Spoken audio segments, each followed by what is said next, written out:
말씀 한번 펴고 이사야 11장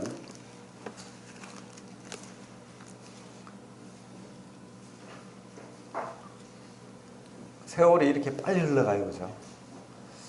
그런데 주님이 이 땅에 오셨던 것처럼 또 오실 거예요. 그러니까 우리가 그 성경을 통해서 과연 주님은 예언대로 오셨거든요. 이 말씀, 구약의 말씀대로 오셔서 그렇게 사셨고 또 그렇게 돌아가셨어요. 십자가를 지셨고 또 부활하셨습니다. 또 주님은 이름대로 사셨어요. 보통 우리가 주 예수 그리스도라고 부르죠. 이렇게 주님은 하나님이시고 또 구원자, 예수 구원자시고 그리스도 메시아로 오신 거예요. 그죠? 성경을 보면 이름이 굉장히 중요하게 이렇게 부각됩니다. 성경의 인물들을 이름대로 이렇게 자신의 삶을, 사명을 감당했던 것을 보게 됩니다. 이름이 중요합니다. 이름 잘 지어야 돼요. 이름 잘 지어야 됩니다. 그래서 저희 아이들은 이름을 최대한으로 노력해서 지었어요. 첫째 아들은 하나님의 기쁨이다 는 의미를 담고 있습니다. 그 말이 딱 생각이 나더라고요. 아, 이건 참 기쁨이다. 하나님의 기쁨이다. 우리 아이도 하나님의 기쁨이 되면 좋겠다. 이런. 둘째 아이는 하나님 은혜라는 뜻이 있죠. 하나님 은혜. 그리고 마지막 아이는 하나님께 영광 돌리면 좋겠다. 다 뜻이 있습니다. 잘 지었죠? 여러분도 우리 영경제 또 장가가면 또 애기 이름 잘 지키기 바랍니다. 성경의 인물들 이름을 보면 그 사명을 어떻게 감당했던 것을 보게 됩니다. 엘리야는 무슨 뜻입니까? 여호와는 하나님이라는 뜻이에요. 하나님, 엘리야, 여호와는 하나님이다. 진짜 하나님, 여호와는 하나님께서 증거하며 살았어요. 아합이 그 북이스라엘 나라를 완전히 우상 숭배의 나라를 만들었을 때 엘리야가 오직 하나님이 신이다 하면서 그렇게 도전했잖아요. 그래서 850명, 450명의 그 바알 숭배자가 이세벨이 뭡니까? 바알과 아세라의 숭배자들과 대결을 해가지고 진짜 하나님께서 드러냈잖아요. 그렇죠? 바알 선지자들은 막 몸을 해치고 막 하루 종일 그렇게 춤을 추고 뛰었지만 바알이 반응을 안 해요. 근데 하나님은 막 물을 붓고, 그죠? 완전히 적셔놨는데 거기에 불이 붙어서 하나님이 살아계심을 드러냈잖아요. 참신 하나님. 엘리야가 그것을 이름대로 여호와는 하나님 것을 드러냈죠. 엘리사, 그 제자 엘리사는 뭡니까? 엘도 하나님 뜻인데 사는 구원이거든. 그러니까 하나님은 구원하신다. 그래서 엘리사의 삶을 보면 계속해서 도와줘요. 전쟁에서 승리할 수 있도록, 모면할 수 있도록 구원하시는 그런 모습을 보게 됩니다. 그리고 우리 주님 예수, 아까도 말했지만 구원이라는 뜻이 있죠. 근데 오늘 본문 이사야 11장 1절부터 5절을 보겠는데, 이사야라는 뜻도 하나님은 구원이시다, 여호와는 구원이시다는 뜻이 있습니다. 여호와는 구원이시다. 그래서 이사야 66권, 이사야는 좀 아주 긴 책이죠. 근데 우리 성경이 몇 권입니까? 66권. 딱 들어맞아요. 그래서 39권까지는 심판을 이야기합니다. 그러니까 39장까지 심판을 이야기하고 40장부터 66장까지는 구원을 이야기해요. 심판과 구원. 우리가 그렇잖아요. 그 구약을 통해서 하나님은 심판의 하나님이잖아요. 정의의 하나님, 공의의 하나님. 그런데 하나님은 또 구원하시잖아요. 예수 그리스도 통해서. 그래서 심판과 구원이 이사야를 통해서 있다는 거예요.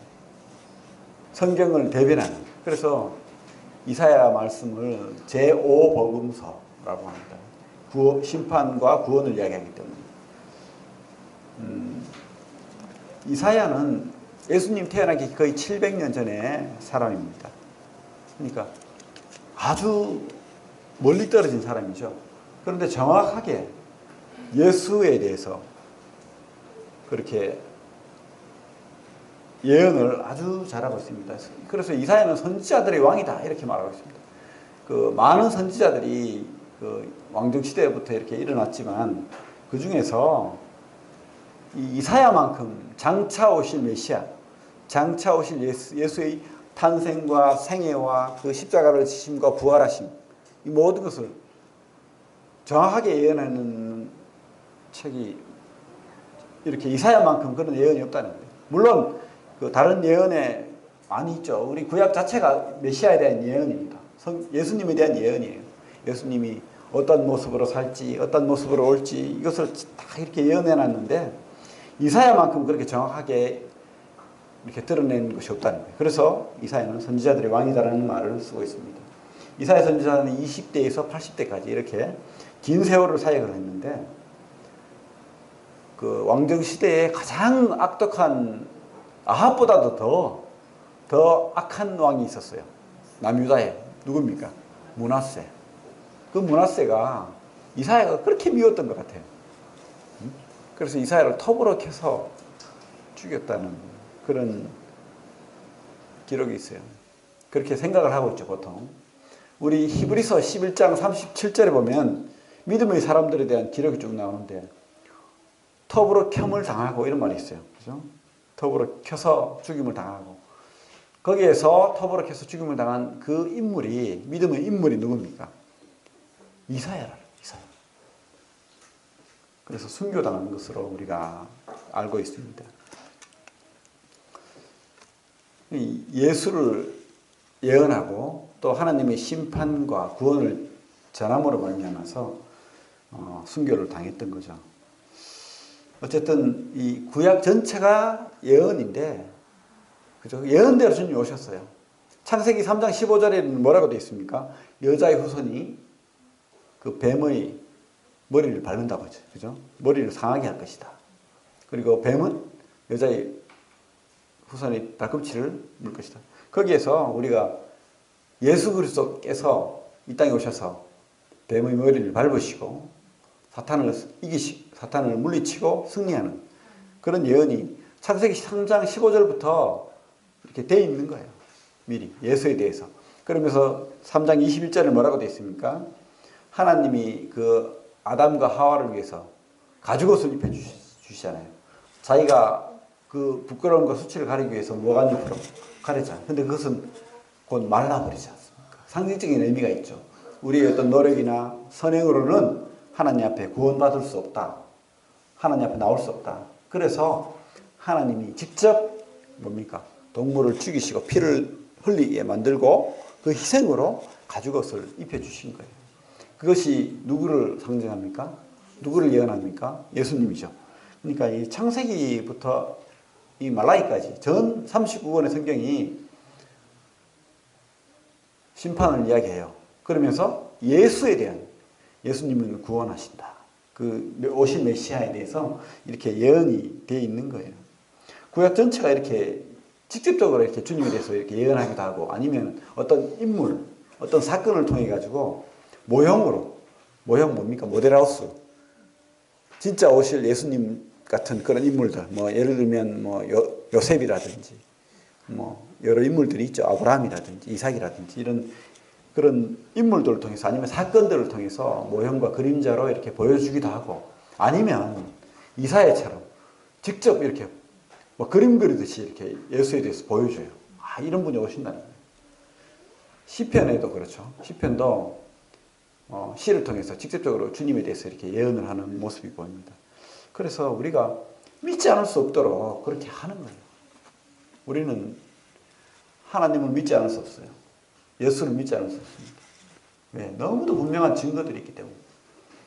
어떤 예언이 한 가지, 두 가지, 세 가지 맞을 확률이 있어요. 그죠?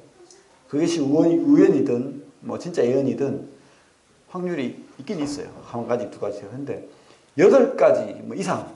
근데 성경 전체가 구약의 그 예수에 대한 예언인데 이렇게 많은 예언이 맞아떨어질 확률이 없다는 거예요. 불가능하다는 거예요. 그런 불가능을 하나님께서 성취하신 겁니다. 왜? 하나님 살아계시니까. 진짜 하나님 말씀, 성경은 사실이다는 거예요. 우리가 믿지 않을 수 없다는 겁니다.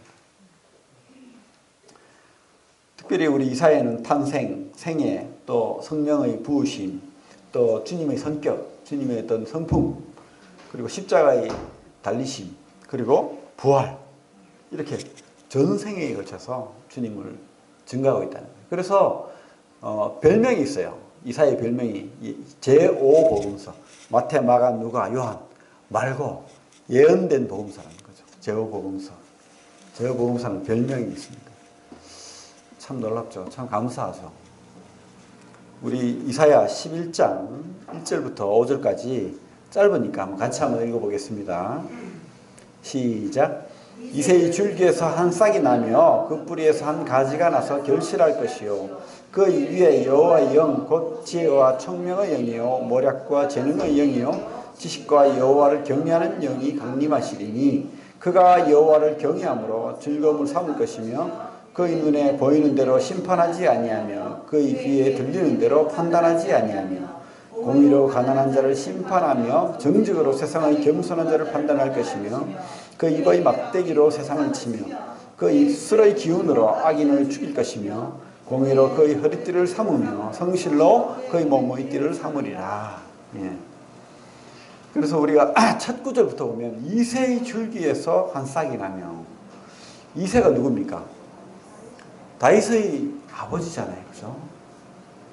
근데 이새의 줄기에서 한 싹이 난다는 거예요. 우리 마태복음을 보면 뭐라고 되어 있습니까? 마태복음 1장에서 아브라함과 다윗의 자손 예수 그리스도의 계보라 이렇게 되어 있죠.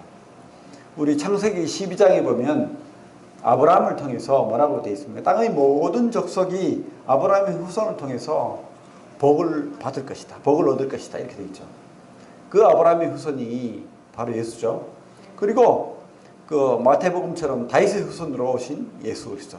근데 여기서는 다윗의 후손이라고 말하지 않고 이새의 줄기에서 한 싹이 나며 이렇게 되어 있습니다. 어쨌든 이새의 자식이 다윗이고 다윗의 후손으로 예수님이 온다는 거예요. 너무도 분명하게 이렇게 정확하게 메시아는 누구의 혈통으로 오신다 이렇게 기록해 놨다는 겁니다. 우리 손을 놓고 마태복음을 보겠습니다. 마태복음.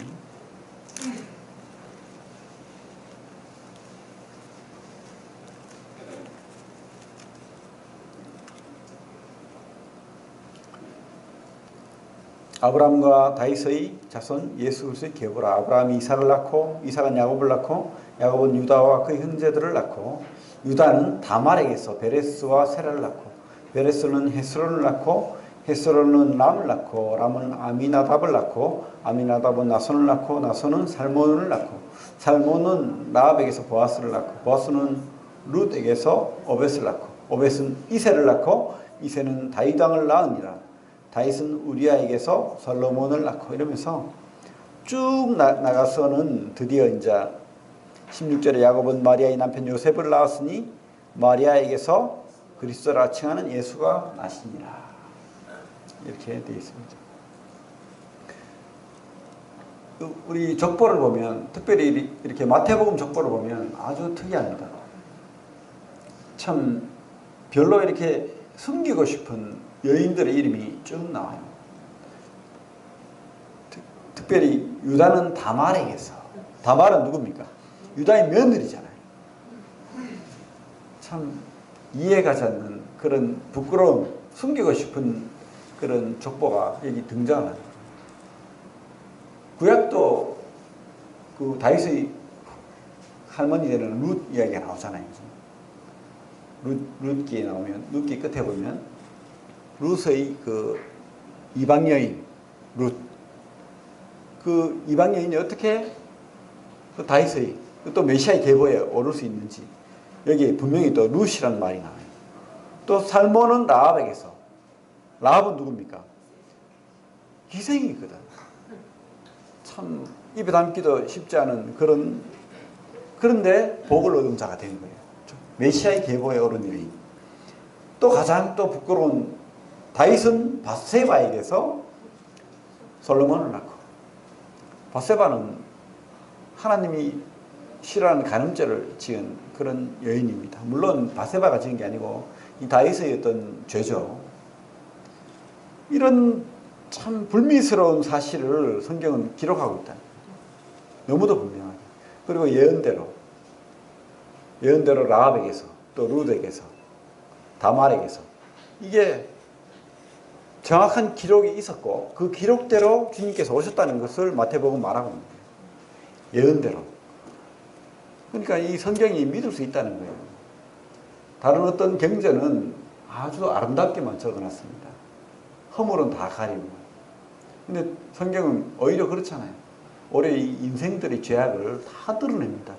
그 죄악된 이 인생에 우리 주님이 빛으로 오신 거예요. 그 죄악된 그 몸을 빌려서. 주님은 제일 마지막에 나오는 여인이 16절에 마리아죠. 마리아는 처녀였어, 처녀. 이 처녀가 애를 낳았다는 그런 웃지 못할 이해가지 않는 그런 이야기를 우리에게 들려주고 있는 겁니다.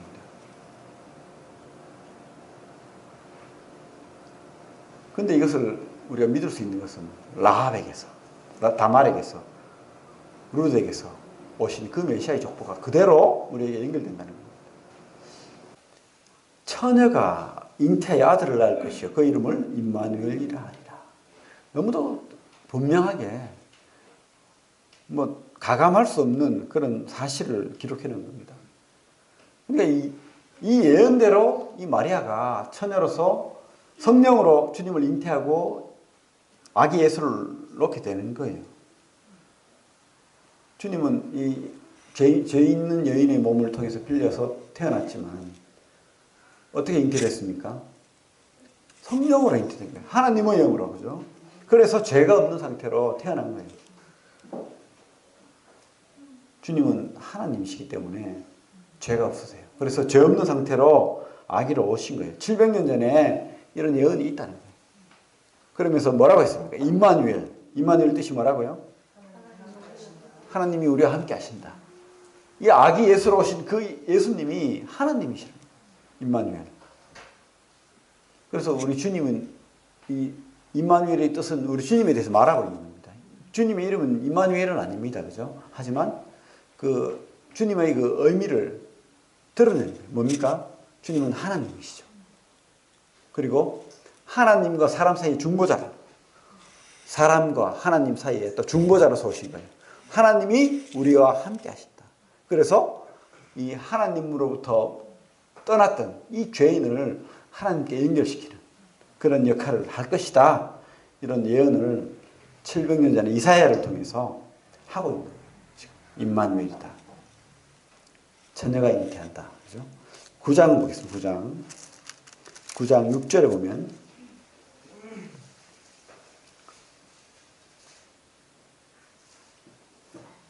제가 읽겠습니다.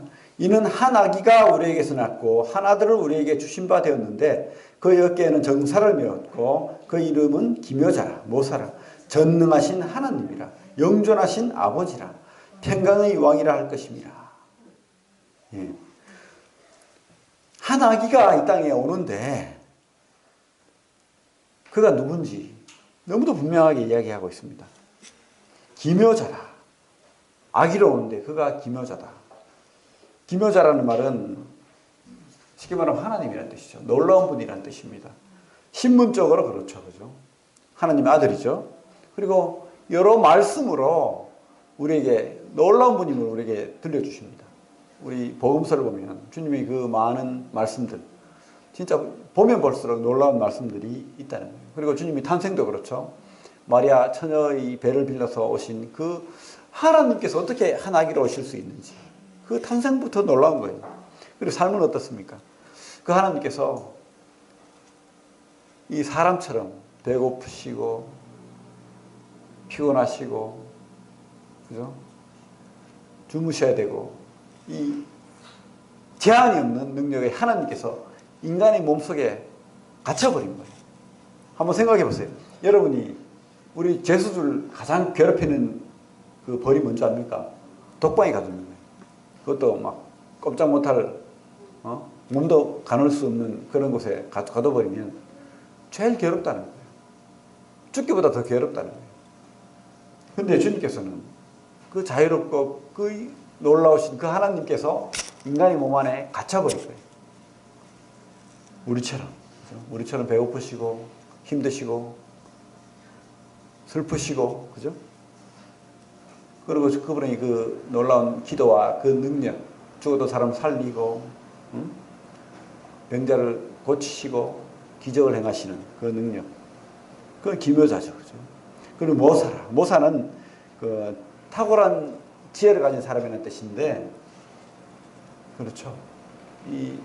우리 사람들을 하나님께로 인도할 수 있는 그런 놀라운 지혜를 가지신, 능력을 가지신 분. 그죠? 모사다. 모사. 그리고 또 직접적인 말씀이 있습니다. 전능하신 하나님이라.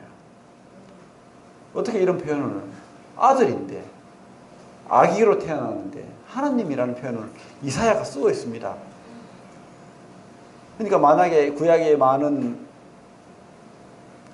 그 당시 바리새인들이나 그 사람들이 이사야 말씀을 조금 더 연구를 했더라면 지금 예수님께서 하나님이 내 아버지다, 나는 하나님의 아들이다 했을 때 그것을 깨달을 수 있어야 되는데, 그죠? 하나님이 아들로 오신, 한 아기로 오신 그분이 전능하신 하나님이라는 거죠. 영전하신 아버지라, 평강의 왕이라, 분명한 예언이 이렇게 돼 있는 거예요. 그것도 주님 오시기 700년 전에. 그죠? 놀라운 기록이죠. 우리 요한복음 14장에 보면 빌립이 그래요. 주님한테.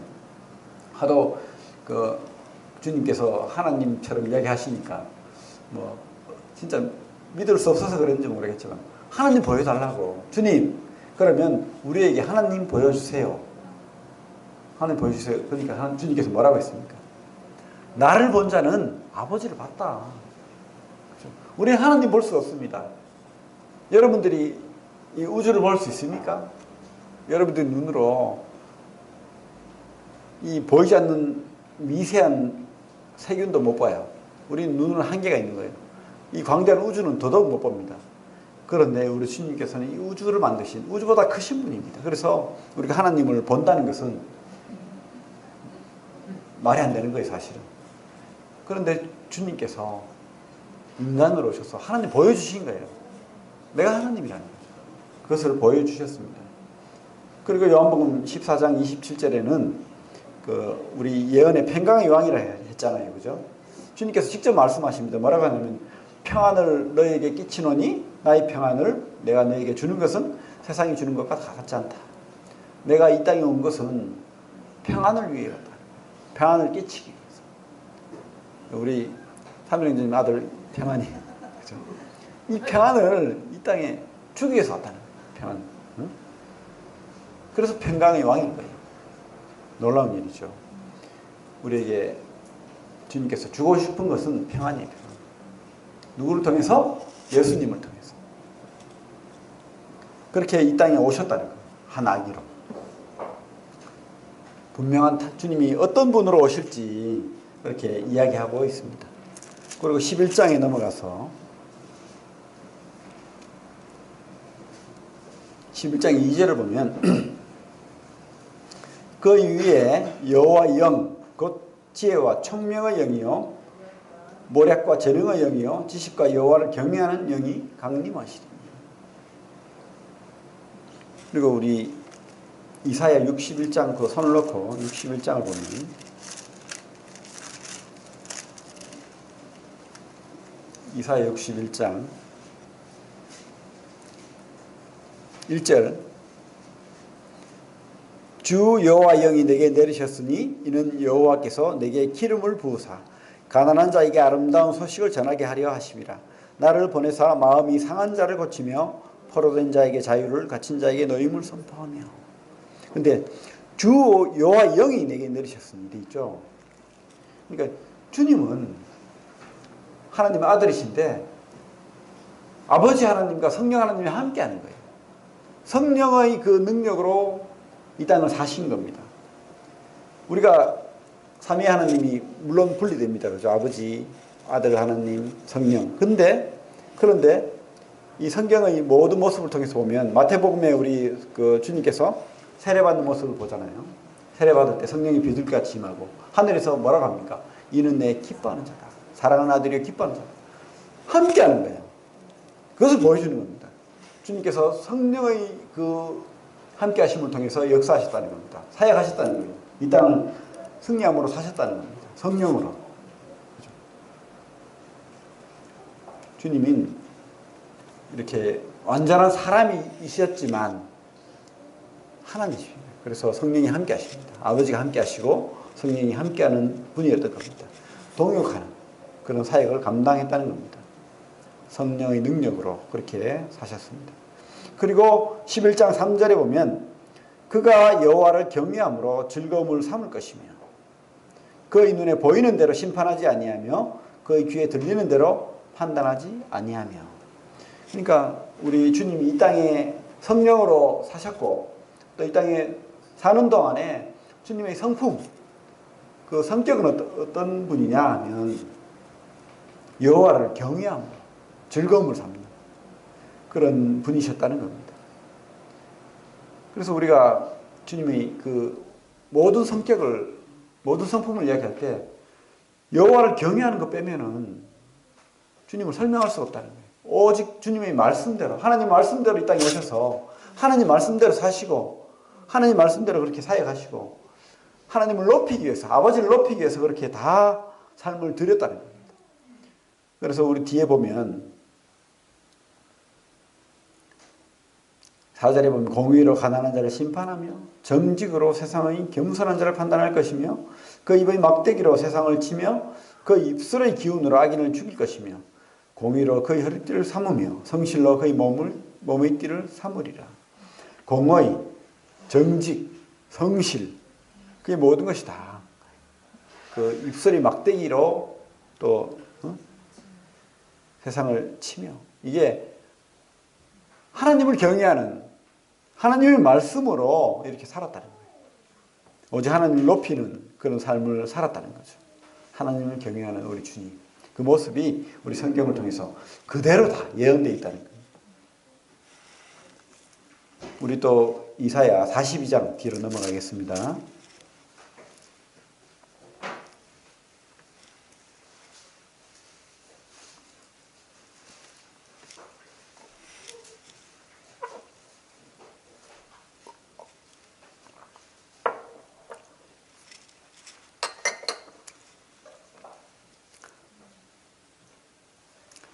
제가 읽겠습니다. 42장 1절부터 내가 붙드는 나의 종, 내 마음에 기뻐하는 자, 곧 내가 택한 사람을 보라.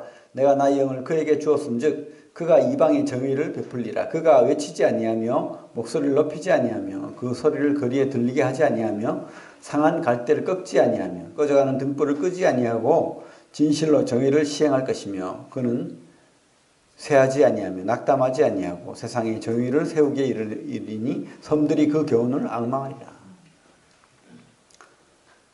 여기 특별히 우리 2절에 보면 그는 외치지 아니하며 목소리를 높이지 아니하며 그 소리를 거리에 들리게 하지 아니하며, 주님이 성품이 온유한 것을 말하고 있습니다. 막 소리를 치면서 강하게 사람들을 핍박하고 억압하고 괴롭히고 그런 분이 아니었다는 거예요. 온유한 분. 우리 또 3절에 보면 상한 갈대를 꺾지 않고 꺼져가는 등불을 끄지 않고 진실로 정의를 시행하고. 이 말이 얼마나 우리에게 위로가 되는 말씀인지 모릅니다. 상한 갈대를 꺾지 않는다. 우리는 다 상한 갈대잖아요. 범죄한 자고 연약한 자고 낙심하는 자고 포기하는 자고 주님을 버리는 자고 도망가는 자고, 제자들도 다 그랬잖아요. 하나같이 주님 앞에 내세울 것이 없는 그런 상한 갈대였고 꺼져가는 등불이었고 진노의 자녀였습니다. 이런 우리를 너무도 온유하시게 막 윽박 지르지 않으시고 그렇게 우리에게 복음으로 다가오십니다. 은혜의 소리, 기쁨의 소리, 우리에게 사랑으로 그렇게 대우하시죠. 주님께서 이 땅에 사신 삶이 그래요. 사실은 38년 된 병자를 주님께서 지나갈 수도 있어요. 근데 외면치 않죠. 그죠? 그 인생을 불쌍하게 보시고 이렇게 세우십니다. 눈먼 자를 불쌍하게 보세요. 눈을 뜨게 하시고 중풍병자, 병든 자, 문둥병자, 심지어 창녀가 그 주님 앞에 와서 눈물을 흘리면서 그 자기 머리칼로 그 발을 씻겼을 때 주님께서 칭찬하세요.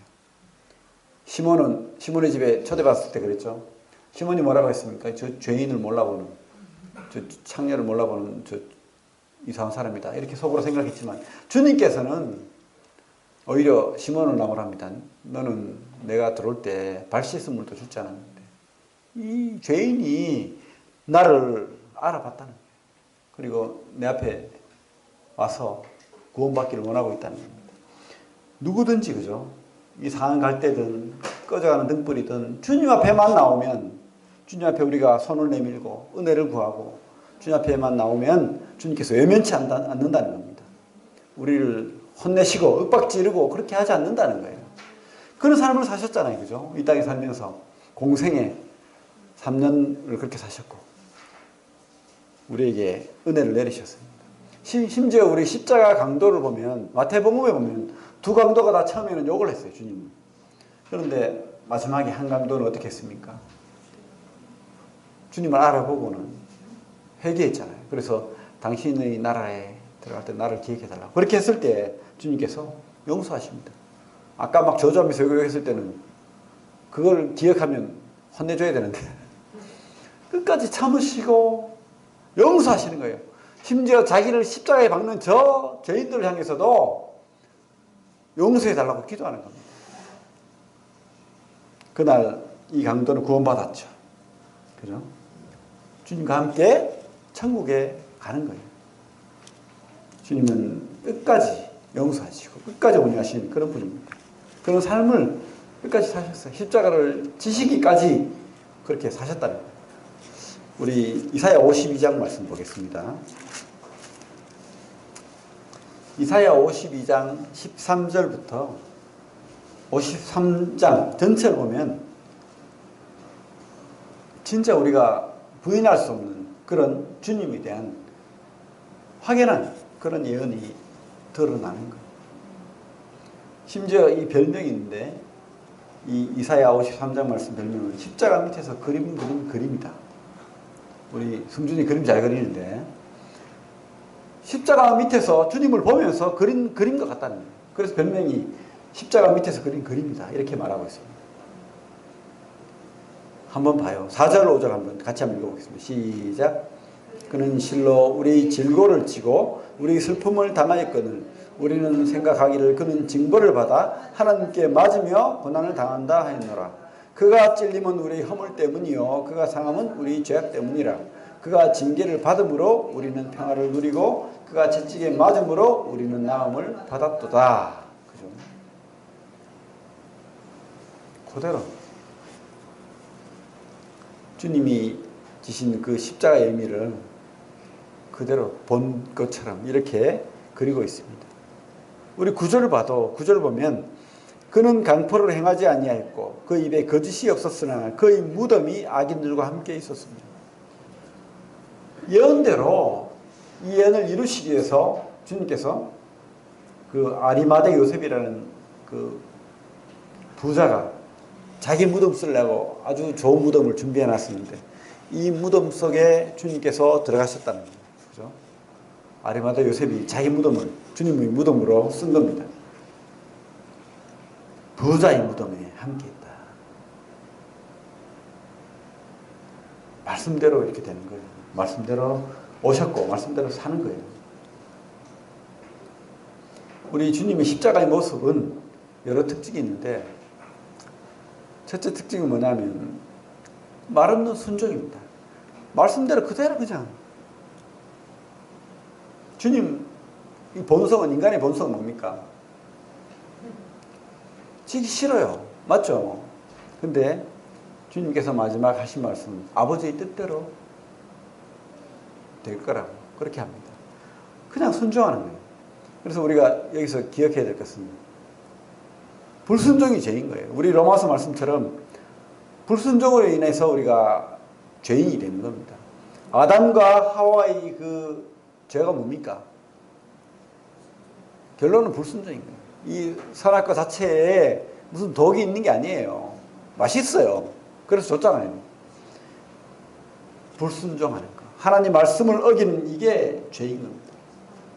그런데 어떻게 했습니까? 예수님이 이렇게 순종함으로 말미암아서 우리가 구원받는 거예요. 우리 로마서 말씀 보겠습니다. 로마서 말씀 5장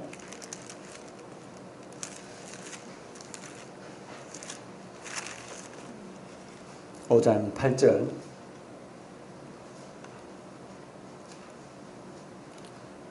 제가 읽겠습니다. 우리가 아직 죄인 되었을 때에 그리스도께서 우리를 위하여 죽으심으로 하나님께서 우리에 대한 자기의 사랑을 확증하셨느니라. 12절에 보면 그러므로 한 사람으로 말미암아 죄가 세상에 들어오고 죄로 말미암아 사망이 들어왔나니 이와 같이 모든 사람이 죄를 지었으므로 사망이 모든 사람에게 이르렀느니라.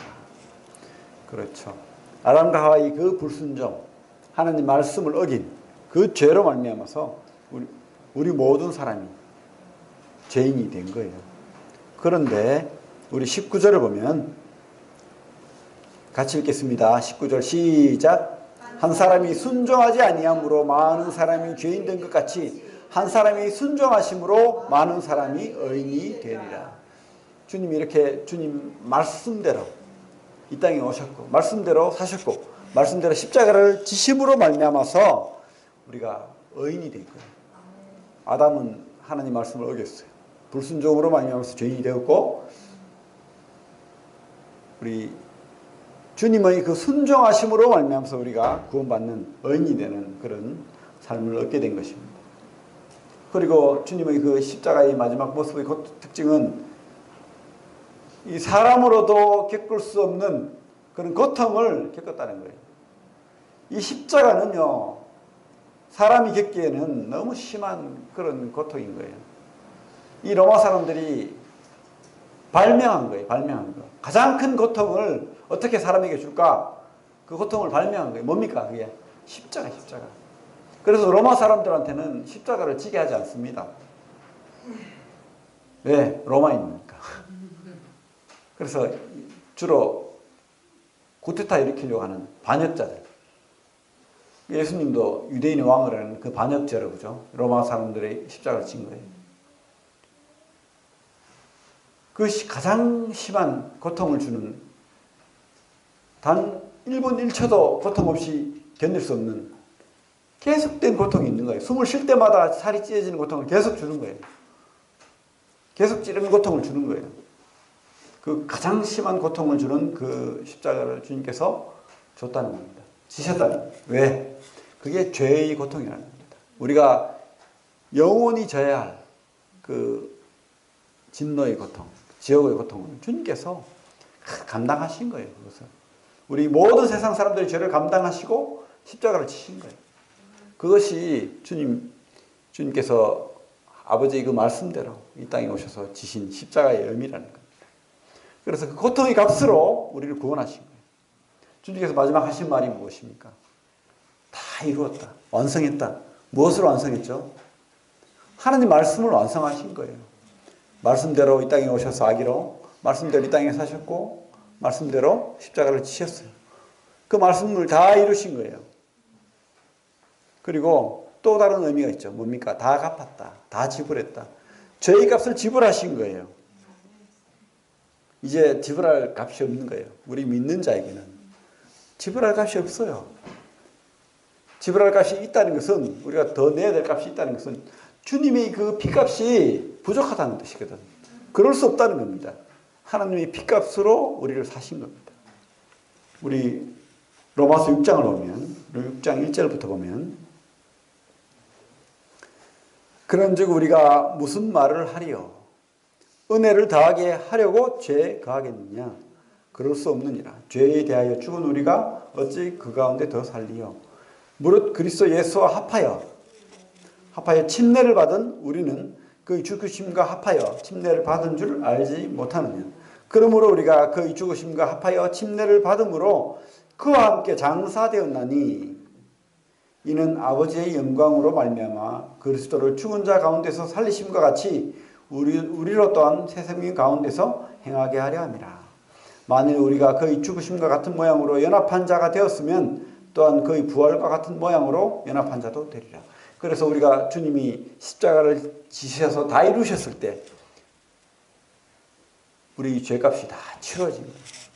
다 우리를 구원하시겠다는 아브라함에게 약속하셨던 네 후손으로 말미암아서 복을 얻겠다는, 모든 민족이 복을 얻겠다는 그 약속이 이루어진 거예요. 죄값이 치러진 거예요. 다 이루신 거예요. 주님 말씀이 이루어졌고 또 우리 죄값이 치러진 거예요. 이 두 가지가 다 이루어진 겁니다. 그리고 주님이 죽으심이 우리 죽으심이 되고 주님이 그 살으심이 우리 살으심이 된 거예요. 그게 침례가 되는 겁니다. 그게 우리 외형적으로 침례를 주지만 진짜 우리 삶의 생명의 침례가 된 거예요. 십자가를 통해서. 누구에게? 믿는 자에게, 우리 성도에게. 그렇죠? 주님은 말씀대로 그렇게 사신 겁니다. 우리 이사야 말씀 마지막으로 보겠습니다. 이사야 25장. 왔다 갔다 하는데 죄송합니다. 이사야 25장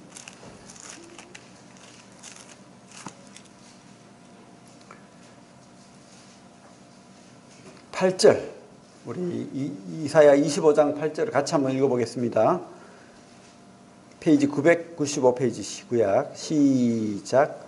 사망을 영원히 멸하실 것이라. 주 여호와께서 모든 얼굴에서 눈물을 씻기시며 자기 백성의 수치를 온 천하에서 제하시리라. 여호와께서 이같이 말씀하셨느니라. 그래요. 주님의 십자가 의미가 바로 이거예요. 뭡니까? 주님께서 이 땅에 오셔서 십자가를 지신 목적이 사망을 영원히 멸하실 것이라. 그리고 모든 사람들의 그 얼굴에서 눈물을 씻기신다. 그리고 우리 모든 수치, 죄악을 온 천하에서 제한다. 믿습니까? 주님께서 말씀대로 이렇게 오셨어요. 말씀을 이루셨어요. 그리고 이 말씀대로 우리 모든 죄악을 없애시고 눈물을 없애시고 사망이 없는 거예요. 주님이 부활하신 것처럼 우리에게도 새 생명이 있는 겁니다. 그래서 우리 재민이가 질문했지만 하나님이 어디에 있어요? 우리 속에 있는 거예요.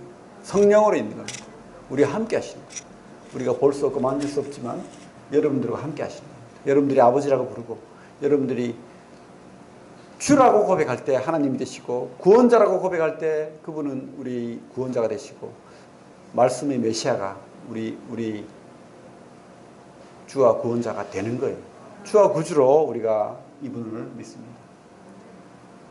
구약의 그 말씀대로 이 땅에 오셔서 사시고 말씀대로 죽으시고 말씀대로 부활하시고 이제 또다시 말씀대로 이 땅에 오실 거예요.